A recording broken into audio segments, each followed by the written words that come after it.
Also, herzlich willkommen. Es ist ja ein bisschen witzig, jetzt Maria vorzustellen, weil Sie wahrscheinlich alle kennen, aber es ist trotzdem wichtig, Maria vorzustellen, weil also sie hat studiert angewandte Theaterwissenschaft in Gießen und dann Spiel und Objekt in Berlin an der Ernst Busch und in Prag einen ähnlichen, vergleichbaren Studiengang eine Zeit lang gemacht. Ist seit jetzt einem guten Jahr wissenschaftliche Mitarbeiterin hier am Campus Gegenwart. Und das Thema, mit dem sie sich heute beschäftigt, ist eins, mit dem sie sich schon lange beschäftigt, das Thema der Archive, sowohl als auch das Thema des Dekolonialen. Und sie arbeitet aber eben nicht nur wissenschaftlich, sondern wesentlich auch künstlerisch als Dramaturgin in mehreren, sagen wir, Musiktheaterkollektiven. Und hat eine unglaubliche Reihe an Kompetenzen in unterschiedlichen Bereichen, die alle irgendwie mit Theorie und Kunst zu tun haben. Und ich freue mich sehr, jetzt ein bisschen was aus diesem speziellen Bereich zu hören. Danke, Christian. Wir sind in der, okay, first of all, does anybody only speak English? No. Okay. Dann sind wir aktuell in der lustigen Position, dass ich einen Vortrag vorbereitet habe in Annahme, dass englisch sprechende Personen kommen, die es aber nicht geschafft haben, hierher zu kommen. Einfach auch, weil das Thema eigentlich ein internationales ist, würde ich sagen. Es geht um digitale Orte und um digitale Phänomene. Deshalb bin ich eigentlich total froh, den auf Englisch vorbereitet zu haben. Das bedeutet aber auch, dass ich ihn jetzt in den ersten 45 Minuten, also sozusagen den Theorieteil, auf Englisch halten werde. Ich hoffe, das ist okay. Also es ist relativ leise, ist die Frage, ob du vielleicht einfach den Tisch einfach nach vorne rücken. Oder ein Mikrofon. Wir müssen auch nicht schreien müssen. Ja, no. I hope that's fine, that I'm going to do this in English. Also because it's going to be recorded and then the people can actually watch it. This was intended to be for. If you don't speak English fluently, feel free to find yourself in a group. Feel free to use whisper translation, navigate however you want this space. And of course, after this first 45 minutes, we can also come back to talking about key concepts in German. I'd be very happy to answer them also in German, and also your questions. And if we come back to the discussion, it's just that I've prepared this talking English, so I think I'm going to do it. Yeah, I'm also very excited that you're here. At least some of you joined. I know it's early in the year, I know you probably didn't intend it to get haunted, but nevertheless we're going to speak about hauntings today, and I also want to show you a performance that I would deem haunting. This title, Digital Hauntings, Decolonial Strategies and Artistic Approaches to Archiving Online, might have given rise to certain questions. First of all, what are digital hauntings? I don't think it's a usual notion that most of you might be familiar with. Second, also, what kind of working notion do we use to define what is decoloniality in digital spaces, and also what are artistic approaches that I'm going to talk about. And I hope I'm going to answer all of these questions during the talk, so bear with me. One thing that I wanted to start with, nevertheless, is why I chose this topic within the realm of this whole presentation, or within also this series of talks that's called AUFBEWAHREN. AUFBEWAHREN itself is a practice, and I came to realize that we're not actually talking about archives, but about archival practices when we talk about AUFBEWAHREN.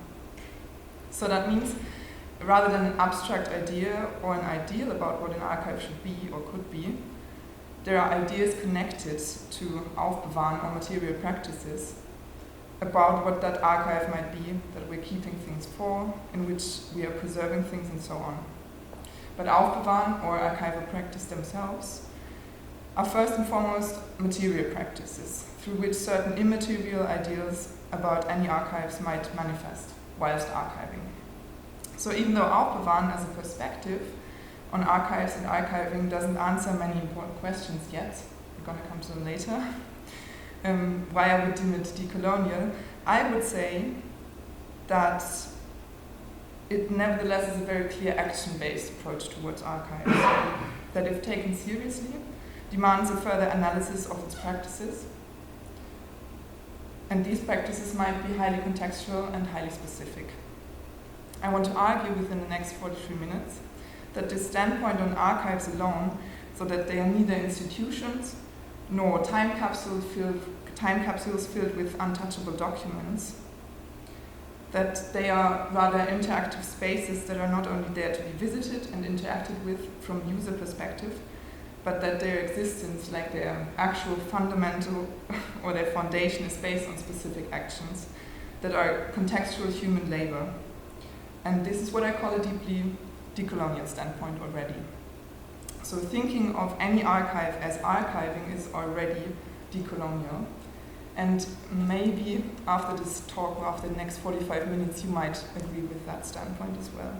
And more so, I would also say that thinking about digital archiving, especially, and reflecting on its practices is not only an entertaining niche that I found for myself because I spent too much time in fanfic archives, also mesmerized by their cultural practices, but I think that thinking about digital archives is a crucial feature of a strive towards a more democratic and decolonial space online. A space that I guess most of you have either chosen to give up on in the strive to democratize it, or maybe also out of sheer helplessness, or that you might also miss. So thinking about digital archives as digital archiving, so as a digital practice, might also be a decolonial practice. This is also what I want to argue for. And it is especially crucial to think of digital archiving as a digital practice, as we most often don't see the labor connected to it, right?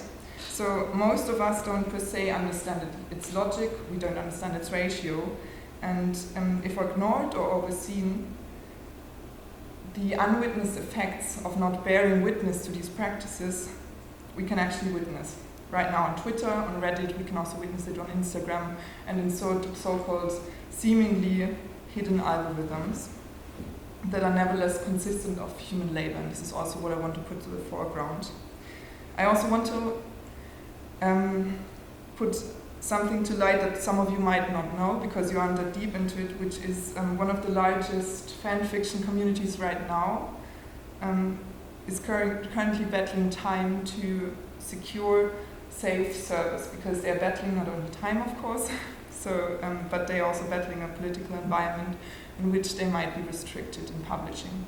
So what they're also trying to do is build a secure access to their own safer space in the digital realm, and this is also what I want to highlight with this talk, and also why I wanted to talk about digital archiving right now in this moment. So, as you realize, I'm a bit nervous, me too, I didn't know that, that I can get a bit nervous about these topics, but just so that you know, I've been researching about them for, I think about when the corona pandemic hit. So maybe it's already 3 years, and I've been deeply into fan fiction archives, so this is also kind of a project of heart. I'm first ever doing this in English, but I've published some of the contents that I'm going to refer to in German already. So what can you witness today in this talk? Or what are we going to talk about? And what questions shall be answered within the next 40 minutes that are important to me, and that might explain a little bit more from the context that I'm working from. First of all, what is a decolonial approach towards archives? So what can be a decolonial perspective onto archives, and what is a ghost within the archives? Why would I actually bring up the terminology of hauntings and ghosts whatsoever? And what is a digital haunting? So what is my current working concept of digital hauntings? And why at all do I deem it important or necessary to give a decolonial practice of archiving their own haunted terminologies? Third, what are decolonial strategies online? So how can we find them and where? This might be directly connected also to the idea of how can we find digital archives and what are these archives? Or how can we actually define archiving online? Because I don't think that this is something that's very self-explanatory nowadays. And fourth, how can digital artistic approaches play an important role in developing digital decolonial strategies of archiving further? This is actually going to be the largest part, even though it doesn't look like it. Mostly because I want to dedicate the last 15 minutes to watching an example of an artistic approach that I think is both ingenious, but also very interesting, and in which I really want to highlight the methods, but also the practices that the artist is using, and of what she calls a so-called Black Trans archive. And the work is from Danielle Brathwaite Shirley. It's called Black Trans C, and it's an online video click and point adventure. So we're gonna play it together on a big screen. Yeah. For the analysis of her game, I wanted to choose an experimental approach, an experimental analytical approach. So I am practicing, and I was practicing before, performance analysis in the digital realm, not only of Danielle's works, but also of Angela Washko's works. I've also been asked to analyze others. My very own downfalls, however, how I researched or how I got to this method might be too much for this talk. But therefore I would like to invite you to more of an open talk about the piece that we're going to watch, and then we can also have a little bit of a round of questions of how I arrived there, and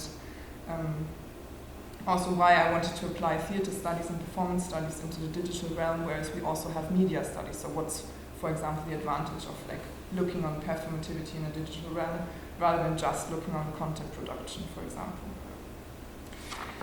So let's start with a decolonial approach towards archives, ghosts versus specters. I wanted to start with a quotation from a book that is very dear to me. It's Ghostly Matters, Haunting and the Sociological Imagination from Avery F. Gordon. I quote, "To write stories concerning exclusions and invisibilities is to write ghost stories. To write ghost stories implies that ghosts are real, that is to say, that they produce material effects. Why would we want to write such stories?" So as I said, this quote comes from the introduction of Ghostly Matters by Avery F. Gordon. And it's a book in which he uses the concept of ghostly matters to construct an uncanny sociological figuration at the intersection of sociology, media theory, and the history of ideas. Ghostly matters, as she says, are material gateways to unexpected spaces of encounters with ghosts, hauntings. And she says real ghosts, not specters, that are more than more empty figures of discourse. So why do I open right now this dichotomy between specters and ghosts? As some of you might know, hauntology or hauntology from Jacques Derrida is a term that he coined in his book Mark Specters. And then it has been popularized also in different other media studies, for example in Mark Fisher's book Ghost of My Life. Surely these ideas have been partially influential on a decolonial idea of what ghosts might be, but I do also think that their very specific differences are most often missed. So what do both ideas share? Both ideas of specters and ghosts share the presupposed assumption that haunting can be described as an alienating affective phenomenon. In its most literal sense, actually, something becomes, whilst being haunted, alien. It becomes frightening, scary, mostly on a phenomenological level. Additionally, hauntings produce atemporal effects on our usual understanding and perception of time. So whilst being haunted, the usual, at least perceived linearity of time is being changed, it's being broken down, it's being interrupted. A haunting reproduces something other than the present we know or in the coming future, probably a past, and therefore breaks with this usual perceived linearity of time. And lastly, so we have, on a phenomenological level, we can perceive hauntings, they have temporal effects, and lastly, a haunting marks the presence of something absent. Those are things and commonalities that both the figures of specters and ghosts share in both of these contexts. Haunted media context from Mark Fisher, and also the philosophical context from Derrida, but also a decolonial context in which Avery F. Gordon is writing and other authors have been writing before and after her, like Achille Mbembe, Christina Sharp, Sadia Hartman. I think especially in the last aspect that they share, so hauntings mark the presence of something absent, lies the difficulty in the affiliation of both contexts and the fine but profound distinction that are too easily overseen or not made clear enough in many approaches. whilst Derrida is writing from the discursively firm perspective of a scholar who knows exactly when the initial point of haunting took place and what is actually haunting, a decolonial idea of haunting doesn't know its present absent yet. So Derrida writes about the very specific spectre or ghost of communism. This is how he starts his book, Communism also after the fall of the Soviet Union, on whose apparitions and metaphors he bases then the whole book and his ideas about temporality. And of course there are much more ideas and philosophical thoughts within this book, but just the figuration of the ghost itself is based upon the idea of the spectre of communism that is haunting. So Derrida knows since when and what is haunting. The spectres are revenants, they are coming again, we don't know. They haunt us exactly because we can expect them. He undoubtedly acknowledges, nevertheless, the mysterious effects of these revenants and the effects that they have through their apparitions on us while we're being haunted. But there is no doubt in the cause of the haunting. And there is no need to actually therefore dig deeper into his very famous question, how can we live with them? How can we live with the ghosts? Because we don't actually need to get in touch with them. We don't actually need to learn how to live with them. We only need to anticipate them. So to say, a gentle awareness towards a future possible haunting in order to be haunted and to be reminded of their mission. On the contrary, others like Achim Bembe or Avery Gordon write from the perspective of not knowing their ghosts. And I ask why? Because the ghostly materials, for example, Gordon writes about, come from stories of exclusion. That's what she's saying here also. They were never meant to survive within the archive or even to be remembered. Nevertheless, in her archival work, those reminiscences of past lives that were never meant to survive or remembered are exactly that which has been excluded and is now haunting her. So we don't know what has been excluded until we encounter it in the moment of haunting, right? We don't know our ghosts. The question of how can we live with ghosts therefore not only becomes a metaphorical one that kind of points toward a gentle attention of a possible haunting, but it becomes a quite literal question. One with an ethic implication and one that demands a certain attention and involvement, a certain mode of interaction in visiting archives in order to be haunted. Because we can't expect the haunting, we actually need to learn to live with the ghosts to be haunted. To make this idea a bit clearer, Avery Gordon writes in Ghostly Matters about different archives that she visits. One is, for example, the so-called Archive of Psychoanalysis. So she works through and alongside the writings of Jung and Freud, two psychoanalysts who you might know, quite popular, quite famous. And she describes her experience of being haunted by Sabina Spielrein. I'm not sure whether you know her. She was a colleague. She was also a lover of both of them. At least from Jung we know, from Freud we're unsure. And she was a patient of both of them. She was a super early mental health advocate, and she was also a doctorate.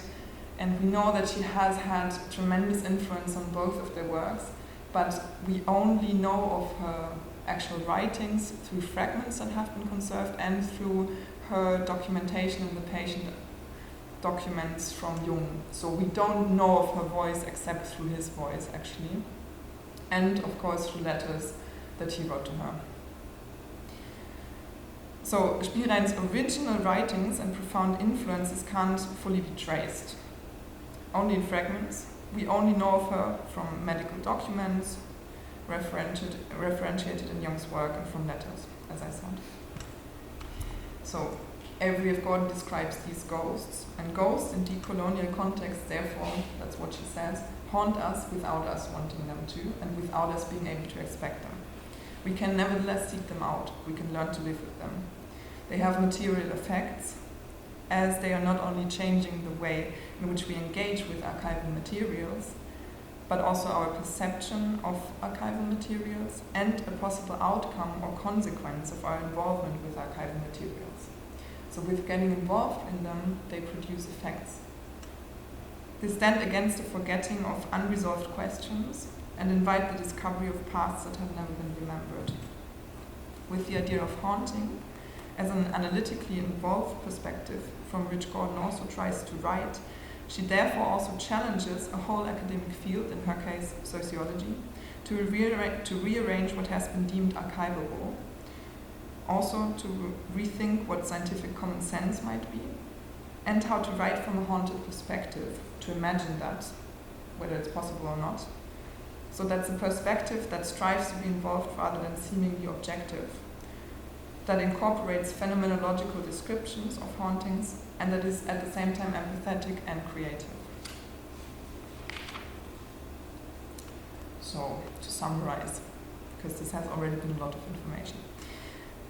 What entails a decolonial notion of ghosts, as described in A.V.F. Gordon, but also by other writers.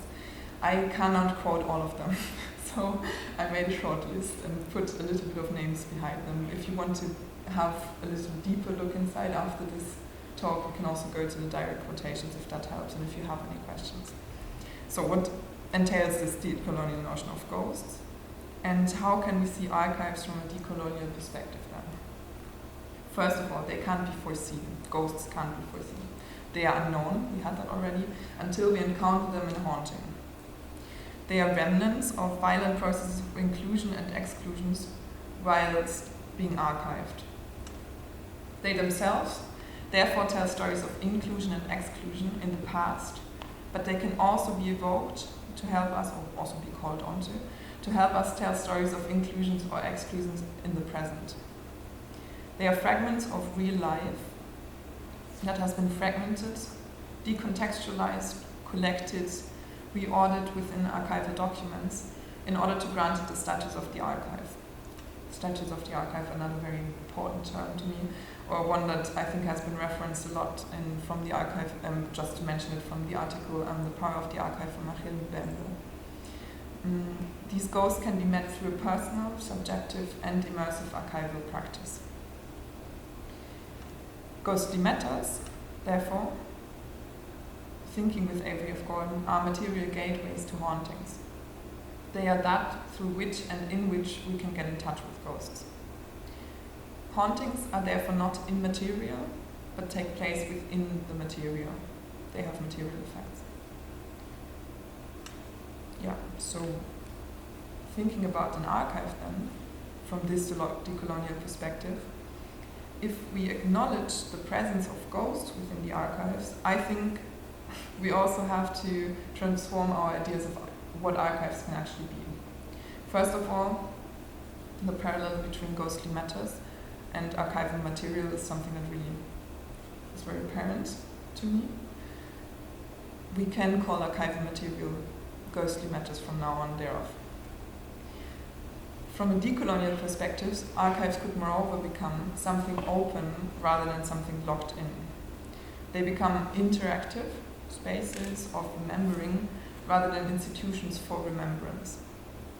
Their archival materials become a result of material practices that are formed and transformed in subjective encounters. They also can become ghostly matters. Whilst analyzing them, the archives, we have to foreground their archival practices, therefore, their rules and commons in general, so that we can ask questions like, who has been archiving, which ghosts are they producing whilst archiving, which ghosts have they been producing in real time, and what are their practices. So, now entering the digital, as we've hopefully answered a little bit, or as I gave a little bit of insight of what's the decolonial context of ghosts and also what might be a decolonial perspective on archives. Entering the internet, digital memory and rogue archives. Memory has gone rogue. This is a direct quotation from the monumental work from Abigail de Kosnik. I don't know whether you know it. It's called Rogue Archives, Archiving in the Digital, and in which Abigail de Kosnik argues that cultural memory itself has gone rogue. Why does she do that? She analyzes fan fiction archives. This is also how I met her, within a fan fiction archive. And she argues that memory has not only gone rogue in the sense that classical definitions of what could be archived or should be archived are basically being ridiculed in the face of internet culture, that also the institutions that we know don't really work in the digital realm anymore. But also because archiving itself has become an integral part of mainstream cultural production.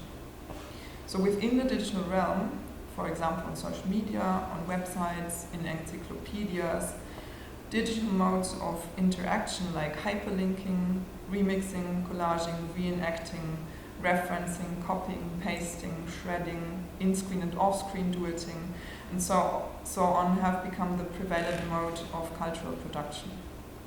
All of these referential practices entail different approaches to remembering and archiving. So remembering and archiving therefore becomes something omnipresent and something that we actually do in our everyday life. I quote.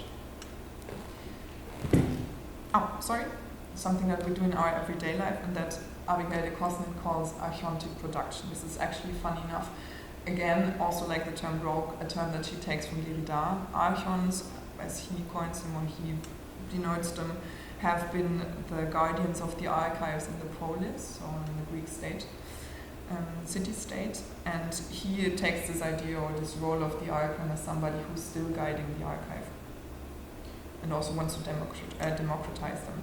So she takes his term, archons, and kind of constructs out of this term of archons, archontic production. So we ourselves become the archons. So I quote, "My theory of archontic production is that many readers, filmgoers, gamers, and television viewers engage deeply with the archive of media culture, which is the array of perceptive cultural artifacts distributed widely for mass consumption. From this archive of source texts, media users select the texts they want to work with, and from those texts, they extract what they like and what they need, using those extractions as the raw materials for their own cultural productions, such as fan fictions or other stuff. A great deal of digital cultural memory is composed of archontic producers on the one hand, and archivists, a term that's composed of the term of icons, but also activists. Is composed of archontic producers on the one hand and archivists of archontic production on the other.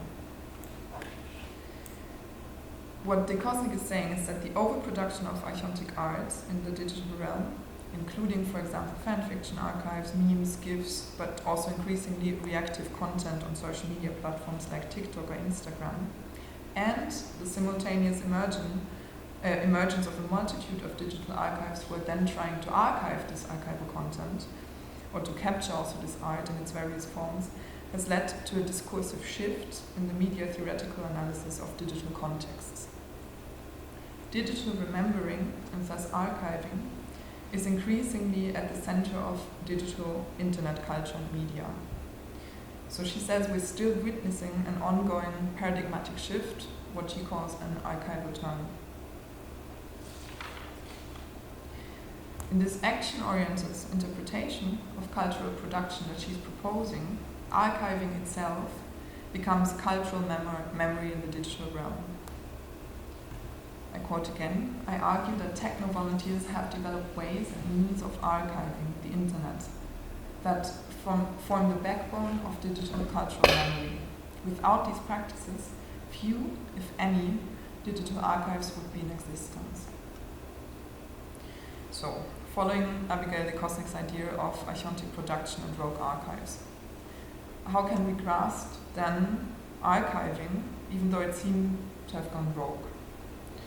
I would say digital archives are designated spaces for the production of cultural memory. Just say it again. Digital archives are designated spaces for the production of cultural memory. Even though we are producing within an archival mode of cultural production, they also have to be designated spaces in which we remember, right? And digital archives are those designated spaces. They are places in which memory workers, how she calls them, for example, techno-volunteers or archivists, labor to conserve cultural contents that they deem valuable. As archontic producers ourselves, digital remembering is already part of our digital repertoire of doing. So we already know how this works because we've been practicing it every day, right? On social media, even our Instagram feed could be seen as a personal archive of our repertoire of digital doing. Archiving therefore becomes something less institutionalized, something more personal, and something that might be deeply democratic because everybody is already archiving. At the same time, it becomes something deeply intentional as communities choose designated places in which they actually want to remember and in which they want to put their labor into. Archives therefore become places that can only be defined via the analysis of their specific archival practices. Decosmic does so, by the way, because she differentiates three types of archives: the universal archive, the alternative, and the community archive, which she then kind of poses the question to what are their artistic practices or what are their also archival practices. I think this would be going a little bit too far to go that deep into it. But I'm going to come back to the idea of community archives, and you have a little bit of an impression of how she would describe a practice, an archival practice in the digital. All of this entails that digital archives become, as Abigail Decosmic puts it, interactive spaces of remembering. So if we combine this knowledge now of digital archives with our already existing idea of a decolonial practice about archives, we might arrive at a different conclusion concerning possible decolonial strategies in the digital realm. To arrive at decolonial strategies online, it is not only essential to analyze designated spaces that deem themselves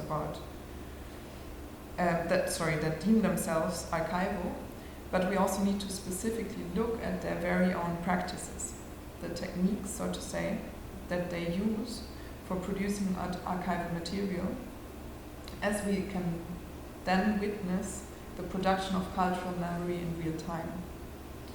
So they can become places of reflection about that cultural production. They can also become places of reflection about how we construct cultural memory in the digital.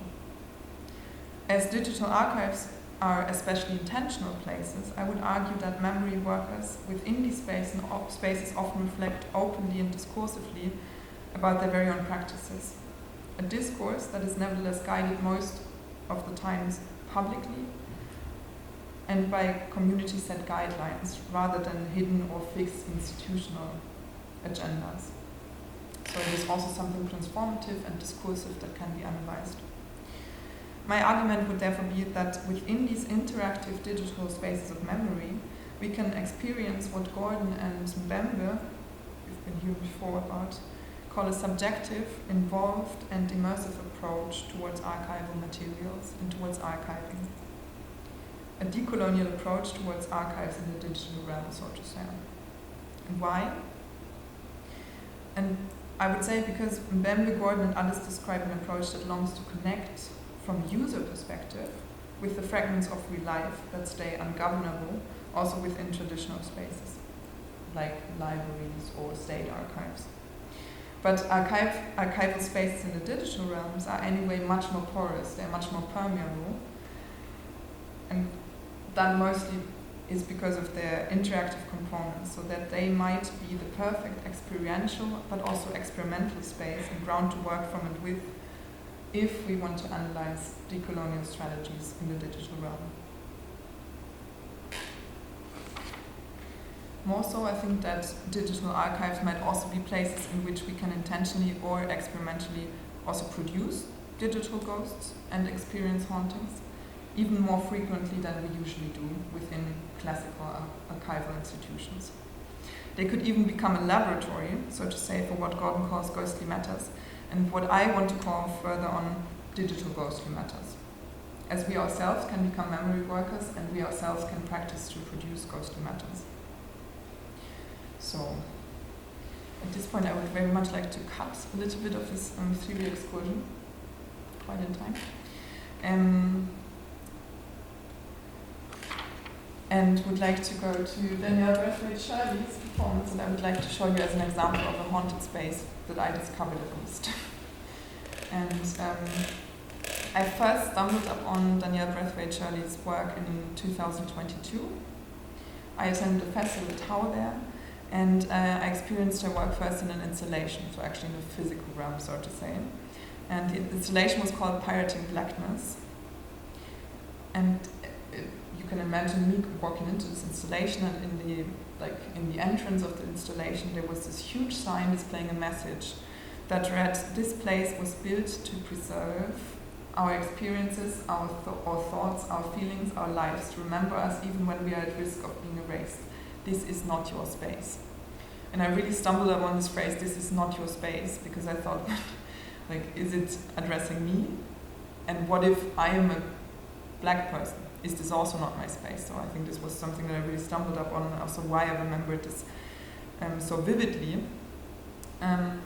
So after reading this invitation, I walked into the installation. There was a boat, a little wooden sailing boat, on which you could actually play a video game. There was a huge screen, and you would have like wooden buttons that you could press to play the video game. The buttons didn't work that well, but luckily I discovered that all of her works are not only installations, but they are also video games that you can play for free. They're browser games. And one of them, Black Trans C, is actually the basis for Pirating Blackness. She also has different others, for example, Black Trans Archive. Another one that I'm going to reference here from here a little bit. My analysis, nevertheless, and also the thing that I wanted to show you, focuses on Black Trans C simply because I think it's a little bit more closed, or a little bit smaller than Black Trans Archives. Black Trans Archives is a very huge digital landscape that one can visit, whereas Black Trans C is a very simple point-and-click adventure game. Braithwaite Shirley references or refers to her games as digital archives. And the opening text of Pirating Blackness, and also the same text that has a very direct realization in Black Trans C, reflects her artistic perspective. In an interview, she describes her video games as Black Trans Archives, as I already said, and she emphasizes their role in preserving and sharing Black Trans experiences. I quote, "Often when you look back to find queer history or Black and trans history, it doesn't exist, because they were not recorded or failed to be recorded in the ways that they should have. The only Black and trans account I actually found was a poster of a trans woman, a really horrible poster telling you to be wary of her and all this nonsense. And so that kind of sparked me into saying we need to start making our own archives, because when we leave the archiving to someone else, often they repeat the violence that is on our bodies in daily life. It was about the performance was about trying to find a way of communicating how we live and think, allowing us to use fiction to tell a story, to create an environment that possibly could record us and could store our experiences." So, just as a context and first impression, I would like to play with you now Black Trans C. We're reloading it. If you want to play it, you can play it online. Also, it's for free, it's a browser game. I would suggest that we play it by signs of hand. So I read you the options, and then that's very good. I read you the options, and then we can decide together which route we're going to take. Mm-hmm.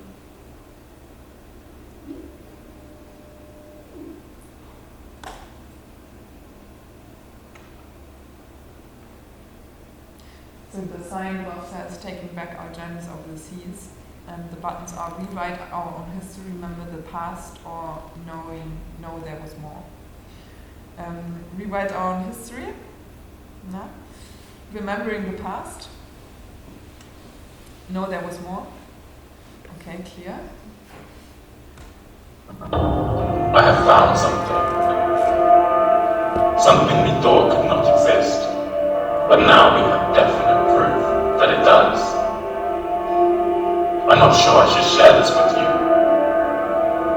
but I know this isn't just meant for me.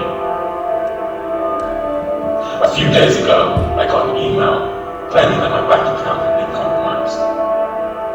Panicked, I clicked on the link in the email but was taken to a website that seemed like a scam. Quickly, I realized they were not fast enough to turn off my webcam, which showed me framed in this website. The words, "You have been chosen," quickly flashed up. I pulled up my computer, shut it down, and when I rebooted, everything seemed to be normal. Except there was an extra file on my computer.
next trip would be my last.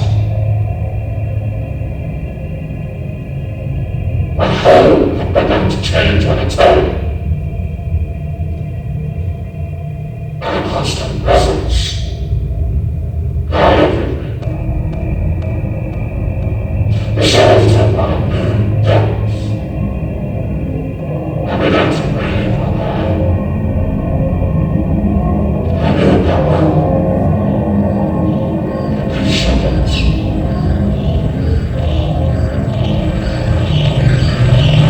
These shadows anymore.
We are searching for a word.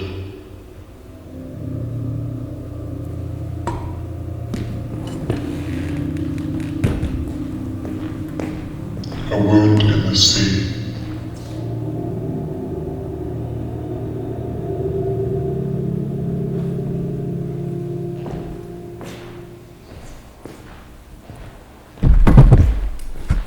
One could say again if you wanted to. But I think for now this might be enough to have an insight in it. So just a little bit of description of what we've just seen. It's a point-and-click adventure. It's programmed on public server, so everybody can access it from any place in the world. So far as the public servers aren't restricted anymore. And we have two different narratives that evolve, but then they themselves have different options that you can choose. One is the question of, the initial question is actually separating one's experience. So I'm being asked, are my ancestors colonizers, or are my ancestors the ones who were carried across the sea? And according to this answer, these two narratives evolve. One is the one that we've just seen, which is the narrative of a cargo ship, a supposed former slave ship that leaves the harbor and never actually reaches its destination, and also has to leave empty-handedly. The other one, this is why the game is called Pirating Blackness, is a narrative or a counter-narrative in which the ship that is leaving the harbor is then entered, and the people who are on the ship themselves become pirates and troll the other ships around and finally reach a destination, an island that Daniel Braithwaite Charlie is calling home, even though it's a home that cannot be fully identified as home, so it's an unknown place. In both of these narratives we have these cutscene sequences that are the same, that have very abstract texts that I think everybody could relate to in some sense, and I think it's also very smart because the question or the question that they are posing is also the one of a haunted narrative. So somebody has found, supposedly, a memory stick with a game on it, and we are ourselves now playing the game and witnessing the protagonist's development and also their relationship to the information that they're receiving through the game, and also the journey that they are taking through the game. So it's kind of a meta-narrative within the game that's also, again, situating us as players in the position of the protagonist in some shape or form. And therefore, these texts that you've also heard in these cutscene sequences are very abstract in a way, but at the same time, one can very much relate to them from a subjective or also individual perspective, I'd say. So, just two more things before we can go into discussion also about it, or things that you might want to talk about. One could easily argue that Black Trans Sea is just a video game. One can also easily argue that Black Trans Sea is performing an archive because it is declaring to be performing an archive, right? In the beginning it said this is an archive for Black trans people, and yet it says this is a space dedicated to Black trans people. Whilst still actually only being a click and point adventure game. I would say with the declaration, nevertheless, of who it is for and what its limits are, it is clearly performing a community archive in the sense of Abigail de Cosmic. What does that mean? On the contrary to, for example, Universal Archives, which he describes, for example, as Wikipedia or Sci-Hub, community archives are spaces of remembrance, or remembering, that relate to a modus of collection that has no intention of being universal, or a collection that might be of any need or of any importance for people outside of the community that they're built for and that they're built from. They are often spaces in which members of a community collect very specific niche knowledge that might be interesting only to the other members of the community. Nevertheless, these archival workers are often driven by a strong identification with these spaces and with the community that they are working for. So therefore, also their archival materials have maybe no concern, or maybe they have no claim for universality, and maybe also no importance for others. These archival spaces often become places of political representation. They are places of remembering made for and from a community, and they are operating many times on a highly ideal level and on an ideal basis. So they have very strong ideologies, but also ideas about what this community should be about, how these archives should look like, and they are based on a do-it-yourself logic. So they are very much do-it-yourself built. I would argue that in her game, Danielle Braithwaite Shirley is nevertheless taking this idea of communities archives a bit further, and she's exactly doing that because she's performing the archive, or with the game she's performing the archive. One second.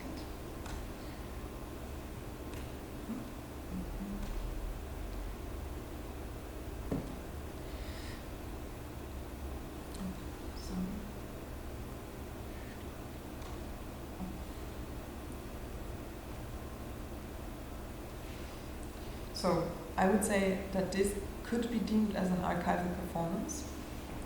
Once, because it is performing the archive.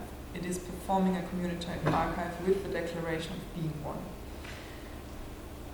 What does she do now with this declaration? I would say she does more than just like this very superficial act of declaring to be a game, instead of being a game, being an archive. I would say that rather than just declaring this mission, she also reinforces this community-based specificity of communal archives, and therefore creates a very unusual moment of restriction or even of reflection within the digital space that goes against what we are actually used to. I am, as a visitor, suddenly reminded of my own offline presence, of my own offline identity, a contract of disbelief, so to say, of supposed anonymity in digital spaces and of a non-existent consequentiality might be broken from the beginning. So, whilst playing the game, I'm also being transported into a performative mode. My very own identity suddenly becomes part of a digital narrative and a subjective encounter with the archive. I would argue that Brathwaite Shirley therefore successfully translates the logic of safer spaces and cultural centers for marginalized communities into her online performance. Their bodily dynamics of these spaces, safer spaces, and the exclusivity are being transformed into this same feeling of exclusivity and also restriction within a digital space of action, using my composed body as a medium. In doing so, she amplifies the power-critical perspective of digital communities and community archives through her art. This transformation turns Black Trans Sea into a digital space of decolonial body practices. This is what I would argue for. And just to give you an idea also of this concept of composed bodies, that I can't go much further into, but we can talk a bit about in our discussion. It's also a concept that has been there for a longer time, that has been conceptualized by different queer and feminist activists in the digital realm. One of them, for example, Beth Coleman and Roseanne Stone. And just to quote them here, the changes that the concept of presence is currently undergoing are embedded in much larger shifts in cultural beliefs and practices. These include repeated transgressions of the traditional concept of the body's physical envelope and of the locus of human agency. Second, I'm not arguing for an equivalence of lived bodily experience with our experience of being filtered through an avatar. I'm arguing for recognition of per spheres of engagement that meets across the continuum of the actual. So this idea that our bodies are composed bodies within the digital, that the digital realm can actually produce experiences that are composed, that are nevertheless not less real, but they are different, is an idea that has been there for a long time. And if we not take for granted, but take seriously what Danielle Brathwaite Shirley does within her archival performance, I would say by applying this concept of composed bodies and also by analyzing it from a performative standpoint, I would say we get much closer to the idea of how a decolonial strategy could look like in the digital, and how these strategies then also can be used in other spaces, in other digital spaces. So yeah, I think that's it for now. We can go deeper also in what are the materials that you've seen. She uses a lot of source materials that one is maybe not recognizing at first. For example, a lot of pictures, then these 3D animations of the relicts are also actually from the Humboldt Forum. Like they are actual 3D animations that have been made by an institutionalized archive to represent their storage or their collection online. Then the graphics that you've seen of these bodies on the ship are also original graphics or depictions also of bodies that are taken out of graphic depictions of former so-called slave ships, even though we know that they've never looked like it, and they are only like perverted imaginations of how the slave ship could look like. These images of these hand-drawn bodies are part of a cultural memory, and Danielle Brathwaite Shirley also reappropriates them as bodies of either pirates or the crew. So yeah, we can talk a lot about ghostly materials, but thank you for listening so far, and I will switch to German now. Danke.